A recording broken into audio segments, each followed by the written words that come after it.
সম্মানিত প্রিয় ভাইয়েরা আমার, আজকে আমরা জানবো আনন্দ করে উৎসবের দিনে আতশবাজি ফোটানো যাবে কিনা। আমি আপনি যেই আনন্দ করে উৎসব করে উল্লাস করে যেই বাংলা ভাষায় বলে থাকি বোম ফাটানো, যেটাকে আমি আপনি বলে থাকি আতশবাজি যাকে বলা হয়, সেটা আমি আপনি করতে পারবো কিনা।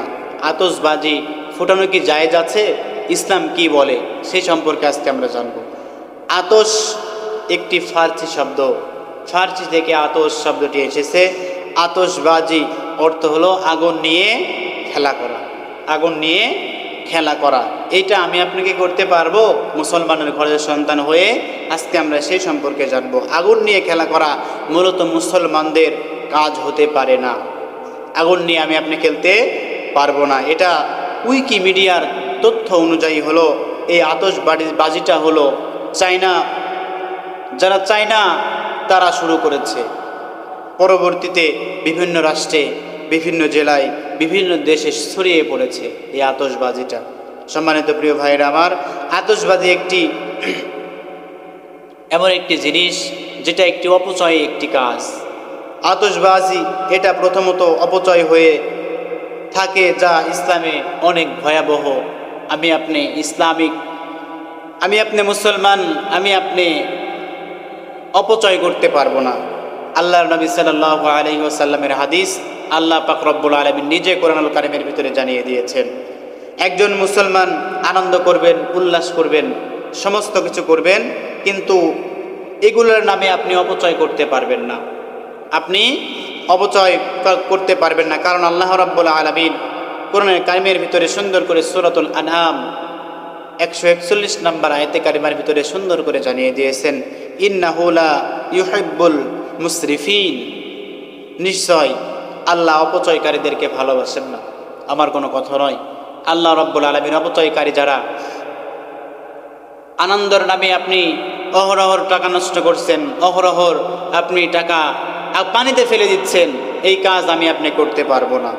আবার আল্লাহ রাব্বুল আলামিন সূরাতুল বানী ইসরাঈলের 27 নম্বর আয়াতে কারিমার ভিতরে সুন্দর করে জানিয়ে দিয়েছেন, ইন্নাল মুবাযযিরিনা কানু ইখওয়ানাশ শাইতান শায়াতিন ওয়া কানাশ শাইতানু লিরাব্বিহি কাফুরা।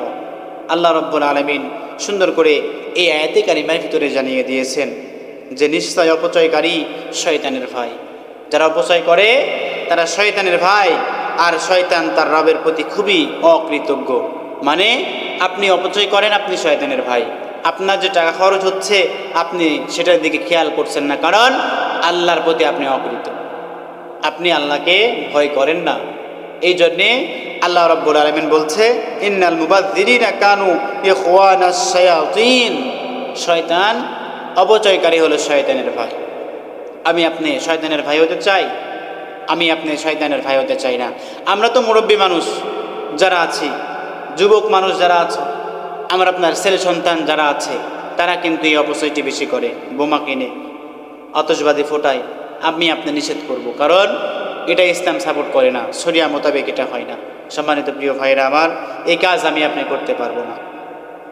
বুখারী ও মুসলিম শরীফের হাদিস, আল্লাহ নবী সাল্লাল্লাহু আলাইহি ওয়াসাল্লাম বলেছেন, নিশ্চয় আল্লাহ তোমাদের জন্য 3টা বিষয় পছন্দ করেন। 1 নাম্বার হলো অনর্থক কথা বলা, মিথ্যা কথা বলা, বেশি বেশি কথা বলা, এটা আল্লাহ রব্বুল আলামিন পছন্দ করেন না। 2 নাম্বার যেটা আল্লাহর পাক রব্বুল আলামিন পছন্দ করেন না, সেটা হলো সম্পদ নষ্ট করা, অপচয় করা। আমি আপনি অপচয় করতে পারবো না। আল্লাহ রব্বুল আলামিন এই অপচয়কারীকে পছন্দ করেন না। ইন্নাহু লা ইউহিব্বুল মুসরিফিন, রব্বুল আলামিন কখনোই অপচয়কারীকে পছন্দ করেন না। তারপরে 3 নাম্বার হলো অতিরিক্ত প্রশ্ন করা, বেশির থেকে বেশি আপনি অনর্থক প্রশ্ন করতে পারবেন না। আল্লাহ রাব্বুল আলামিন এই 3টা বিষয়কে কখনো পছন্দ করেন না, অপছন্দনীয় কাজ আল্লাহ রাব্বুল আলামিনের কাছে। সম্মানিত প্রিয় ভাইরা আমার, তাহলে আমরা আতশবাজি ফোটাতে পারবো? ফোটাতে পারবো না। আমরা মুসলমান হিসেবে আতশবাজি ফোটানো আমার আপনার কাজ নয়, কারণ ইসলামে জায়েজ নাই আতশবাজি ফোটানো। আতশবাজি আপনি ফোটাতে পারবো না, কারণ 1 নাম্বার অনেক টাকা নষ্ট হয়, 2 নাম্বার ভিন্ন ধর্মের লোকের কালচার যা মুসলমান এটা করতে পারে না। মুসলমান যদি অন্য ধর্মের কালচারকে বিশ্বাস করে, অন্য ধর্মের মানুষদেরকে যারা বিশ্বাস করবে তারা কিন্তু তাদের অনুসারী হয়ে যাবে। আমার কথা নয়, আল্লাহ রাব্বুল আলামিন কুরআনুল কারীমের ভিতরে সূরাতুল মাইদা 51 নম্বর আয়াতে কারিমার ভিতরে জানিয়ে দিয়েছেন, ও গোলাম শোনো শোনো, ইয়া আইয়ুহাল্লাযীনা আমানু লা তাত্তাখিযুল ইয়াহুদা ওয়ান নাসারা আউলিয়া বা'দুহুম আউলিয়াউ বা'দ। রব্বুল আলামিন সুন্দর করে জানিয়ে দিয়েছেন, হে মুমিনগণ, ইহুদি ও খ্রিস্টান, ইহুদি ও নাসারাদের তোমরা বন্ধুরূপে গ্রহণ করো না, কারণ তারা একে অপরের বন্ধু। তারপরে আল্লাহ রাব্বুল আলামিন বলেন, ওয়ামান ইয়াতাওয়াল্লাহুম মিনকুম ফাইন্নাহু মিনহুম ইন্নাহু লা ইয়াহদিল কওমাজ যালিমিন।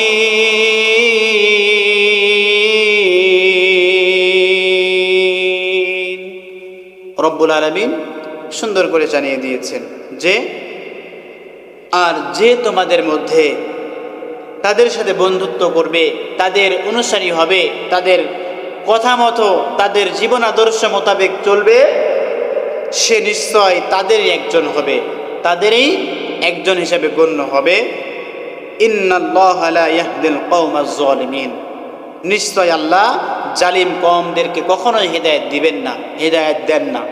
না হলে যারাই এই যে আতশবাজির সাথে সম্পর্ক আমার আপনার আছে, যারা আমি আপনি আতশবাজি ফুটাই, টাকা নষ্ট করি, অপচয় করি, এই আয়াত শোনার পরেও কি আপনার দিলে আঘাত করবে না? আপনার হৃদয়ে আঘাত করবে না? আপনি মুসলমান, আপনি মুসলমানের ঘরের সন্তান, আপনি কেন ইহুদি খ্রিস্টান, ইহুদি নাসারাদের কালচারকে গ্রহণ করবেন? চাই না, তারা কখনো মুসলমানের ঘরের সন্তান হতে পারে না, তারা ইহুদি আর নয় নাসারা। আর আল্লাহ রাব্বুল আলামিন সুন্দর করে জানিয়ে দিয়েছেন, তোমরা ইহুদি এবং নাসারাদেরকে বন্ধুরূপে গ্রহণ করবে না, কারণ তারাই একে অপরের বন্ধু। ইহুদি এবং নাসারা তারাই একে অপরের বন্ধু, তারা তোমাদের বন্ধু হতে পারে না। যদি কেউ তাদেরকে বন্ধু হিসাবে গ্রহণ করে, তাদের দেখানো পথ অনুকরণ করে চলে, তাহলে কিন্তু সেই তাদের একজন হয়ে যাবে। আর রব্বুল আলামিন বলেন, ইন্নাল্লাহা লা ইউহিব্বুজ যালিমিন, রব্বুল আলামিন ইন্নাল্লাহা লা ইয়াহদিল কওমাজ যালিমিন, রব্বুল আলামিন বলেন, আমি আল্লাহ নিশ্চয় জালিম যারা হবে, যারা জুলুমকারী, জুলুম করে, আমি তাদেরকে কখনো হিদায়াত দিই না, হিদায়াত কখনো চাইলেও তারা পাবে না। বলুন তো দাদু ভাইরা, হিদায়াত কার হাতে? আল্লাহর হাতে। আল্লাহর নবী সাল্লাল্লাহু আলাইহি ওয়াসাল্লাম 63 বছরের জিন্দেগিতে মক্কা এবং মদিনায় যেভাবে দাওয়াত দিয়েছিলেন, বলুন তো তার একজন কাছের মানুষ দাওয়াত প্রাপ্ত হয়েছিলেন, সেটা কে? তার নিজের চাচা, নিজের চাচা। আল্লাহ পাক রব্বুল আলামিন বললেন, ও মুহাম্মদ, তুমি হযরত উমর রাদিয়াল্লাহু তাআলা আনহু এবং আবু জাহেল তোমার চাচাকে দাওয়াত দেওয়া শুরু করো। হেদায়েত দেওয়ার মালিক তুমি নয়, হেদায়েত দেওয়ার মালিক আমি আল্লাহ। আমি আল্লাহ, তুমি দোয়া করতে থাকো, তুমি দাওয়াত দিতে থাকো, আমি আল্লাহ যাকে কবুল করব সেই হেদায়েত প্রাপ্ত হবে। অতএব তুমি মুহাম্মদ হেদায়েত দেওয়ার মালিক নও, আমি আপনি মানুষ হেদায়েত দেওয়ার মালিক নই। আমি আপনি মানুষ কাউকে হেদায়েত করে মসজিদের রেগে নিয়ে আসতে পারি না। আমি আপনি মুসলমান একজনকে দাওয়াত দিতে পারি, কবুল করার মালিক আমার আল্লাহ। সম্মানিত প্রিয় ভাইয়েরা আমার, আমি আপনি বলতে পারি আতশবাজি আমার আপনার জন্য নয়, আমার আপনার ছেলেদের জন্যে এই আতশবাজি নয়, কিন্তু হিন্দু কয়জনে আতশবাজি ফোটায়? আতশবাজি মুসলমানরাই বেশি ফোটায়, মুসলমানরাই বেশি এই অপচয়টা করে। আল্লাহ রাব্বুল আলামিন অচিরেই কিন্তু আপনাকে প্রশ্ন করবেন, কেন তুমি অপচয় করেছো? তোমার পাশের বাড়িতে একজন মানুষ খেতে পায় নাই, তুমি কেন অপচয় করেছো? জবাব দিতে পারবেন? জবাব দিতে আমি আপনি পারবো। সম্মানিত প্রিয় ভাইরা আমার, আমি আপনি জবাবদিহিতা আমাকে আপনাকে করা লাগবে। আমি আপনি আল্লাহর সামনে দাঁড়াতে হবে আমাকে আপনাকে। এই ভয় যদি আপনার দিলে থাকে, তাহলে কিন্তু আপনি আর আতশবাজি ফোটাতে পারবেন না। আমার আপনার সামনে ঈদ আসছে, ঈদুল ফিতর অনেক টাকার মানুষ বুম কিনবে, আতশবাজি কিনে ফোটাবে, লক্ষ লক্ষ টাকা খরচ করবে, হাজার হাজার টাকা নষ্ট করবে, শয়ে শয়ে টাকা পানিতে ফেলে দেওয়ার মতো হবে। আমার আপনার সন্তানরাই তো করবে, আমি আপনিই তো করব। কিন্তু এই কাজ আমার আপনার জন্য নয়। এই কাজ আমি আপনি মুসলমানের সন্তান হয়ে করতে পারি না। আমি আপনি কখনোই আতশবাজি নামক অপচয় আমি আপনি করব না। আতশবাজিতে যে অনেক রকম সমস্যা তৈরি হতে পারে। আতশবাজি আপনি ফুটান, অপচয় তো করছেন, তারপরে আতশবাজিতে অনেক মানুষের সমস্যা হতে পারে। আগুন ধরে যাওয়া, বিভিন্ন ক্ষয়ক্ষতি হওয়ার সম্ভাবনা থাকে। দেখুন, একজন মানুষ হাই প্রেশারের রোগী, হার্টের সমস্যা আছে, আপনি আতশবাজি ফোটান, তার চমকে গিয়ে আশ্চর্য হয়েছে, স্ট্রোকের মতো বড় রোগ তাকে আক্রান্ত করতে পারে। আবার আতশবাজি ফোটানোর কারণে আপনার বাড়িতে আগুন ধরে যেতে পারে, আগুন লেগে যেতে পারে, কারণ সেটা আগুনের তৈরি, আগুন দিয়েই খেলা করা হচ্ছে। এই আগুন নিয়ে মুসলমান খেলতে পারে না, এটা হলো হিন্দুদের কাজ। হিন্দুরা এই আগুন নিয়ে খেলা করে, হোলি খেলে, যেগুলো হলো রং খেলে, আগুন নিয়ে খেলা করে, পানিতে বিভিন্ন রকম খেলা তারা করে এই আগুন নিয়ে। মুসলমানের সন্তান হয়ে আগুন নিয়ে খেলতে আপনি পারবেন না। আপনার জন্য আগুন নিয়ে খেলার জন্য নয়, আপনি আতশবাজির সঙ্গে লিপ্ত হতে পারবেন না। বুখারী শরীফের 11 নম্বর হাদিস, আবু মুসা রাদিয়াল্লাহু তাআলা আনহু বর্ণনা করেন, তিনি বলেন, সাহাবাই কেরামরা নবীজি সাল্লাল্লাহু আলাইহি ওয়াসাল্লামকে জিজ্ঞাসা করলো, ইয়া রাসূলুল্লাহ, ইয়া হাবিবাল্লাহ, ইসলামে কোন জিনিস উত্তম? আল্লাহর নবী সাল্লাল্লাহু আলাইহি ওয়াসাল্লাম বলেন, আল মুসলিমু মান সালিম আল মুসলিমুনা মিন লিসানিহি ওয়া ইয়াদিহি, যার হাত ও জিহ্বা দ্বারা অন্য মুসলমান নিরাপদ, এটাই হলো ইসলামের সবার চাইতে উত্তম। আপনার হাত, আপনার মুখ দ্বারা যদি কোনো ব্যক্তি কষ্ট পায়, এটা আপনার জন্য হতে পারে না, আপনি মুসলমানের দ্বারা এই কাজ হতে পারে না। আপনি আগুন নিয়ে খেলা করছেন, এই আগুন, একজন বাড়িতে আগুন ধরে যায়, একজনের মানুষের বাড়িতে যদি আগুন ধরে যায়, এটা আমার আপনার দ্বারা হাত দ্বারা কাজ হচ্ছে না, আমার আপনার হাত দ্বারা কাজ হচ্ছে। এই কাজ আমি আপনি করতে পারবো না। সম্মানিত প্রিয় ভাইরা আমার, আমি আপনি আগুন নিয়ে খেলতে পারবো না। অতএব এই আগুন, আতশবাজি আমি আপনি করতে পারবো না। কোনো আলেম গণি আতশবাজিতে জায়েজ বলেন নাই, আতশবাজিতে মত প্রকাশ করতে পারেন নাই, কারণ সেটা মুসলমানদের কাজ নয়। সম্মানিত প্রিয় ভাইরা আমার, আমরা মুসলমান, এই হারাম কাজ করতে পারবো না। আল্লাহ আমাদের সবাইকে ইসলামের প্রতি সঠিক বুঝ দান করুক। আল্লাহ রাব্বুল আলামিন যেন আমাদের প্রত্যেককে সেই তৌফিক দান করেন। সকলে বলুন আল্লাহুম্মা আমিন।